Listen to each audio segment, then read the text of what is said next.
What's up guys, welcome to your 17th Android tutorial for the new Boston.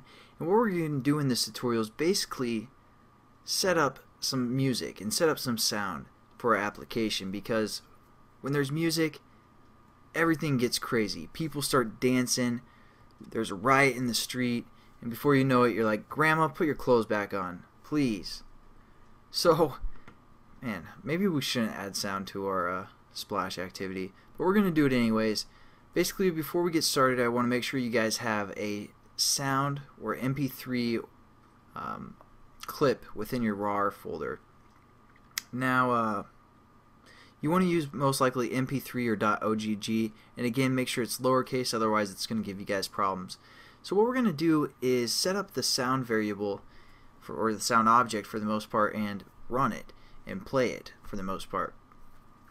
But before we get into that, I want to just briefly talk about the different classes we can use for music and for sounds. There's two classes that you guys are going to get familiar with when working with sound. One is called the sound pool, and the other is called MediaPlayer. Now, sound pool is used for small clips like explosions, gunshots, just 1 or 2 second clips. And MediaPlayer is used for pretty much everything else, like your background music for your game or whatever you guys are developing. So we're going to use the MediaPlayer because not only is the sound 5 seconds long, it's also simpler to set up, and I think it's an easier sound class that you guys can use to set up. It's pretty easy, like I said, and it's going to be a MediaPlayer object. So we're going to say MediaPlayer like this. That's the type, and we're going to call it our sound, or our song, we should say. Again, we have to import the MediaPlayer class as always, so we can use its methods. We're going to set this equal to, basically we're going to use a method from the MediaPlayer class called create. So we're going to say MediaPlayer, referring to the MediaPlayer class, and we're going to hit dot, and we have this create method. As you can see there, it takes a context within its parameters, and it takes an int, or a resource ID. Also, you can stream stuff from the internet using a URI.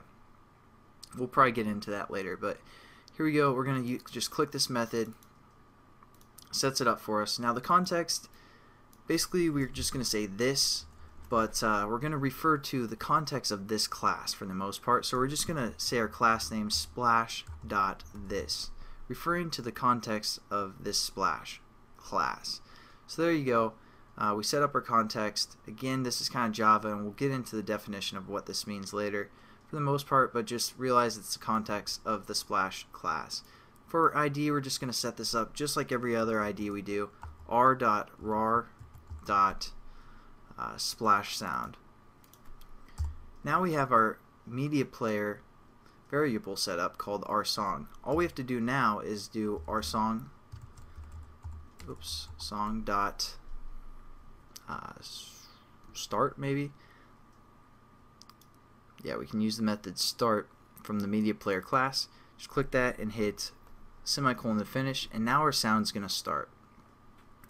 It's going to run, but let's say, for example, the sound clip's like 20 seconds long. We don't want that sound clip to carry over into our next activity.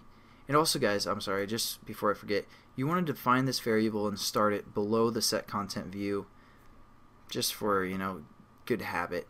So do that, and then we're going to start our sound, but like I said, we don't want it to carry over to the next class. So what you guys might be thinking is, before this finish method, we can say our song dot, and then we're like, oh, where's all those methods that we could use from the MediaPlayer class? What's happening is we defined our variable within the onCreate method here. So we can only, or basically this our song variable is only recognized within the onCreate method. So we can only use it within there. But to define it as a global variable for a whole class for the most part, just a variable for a whole class, we can go above our onCreate method and set up MediaPlayer and then our song.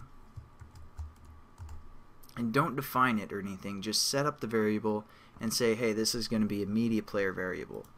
Just kind of like we did in our other activity, we set up some variables above the onCreate method so our whole class could use it. So that's what we want to do, and then now we can use some methods on it within our onPause. But the problem is now that we're having is basically we're redefining it here, and it's still thinking of it as a local variable because we're defining it within the onCreate method. So all we're going to do is get rid of the media player right here, and now it will recognize it as a media player class or object, and they're all going to turn blue, saying that they're all pretty much the same object. So there you go, we set up our song, and now we can use it within our onPause method. So we're going to say our song.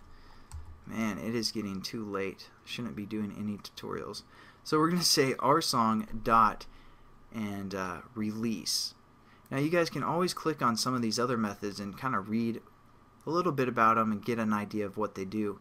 But we're going to use the release. Basically, this is going to kick them down that, this is basically going to release the music and just say we're done with you. So we're going to hit that and end it with a semicolon, and now our song should be released when the onPause method gets called. Let's just test our activity, make sure it works. Turn up the volume here.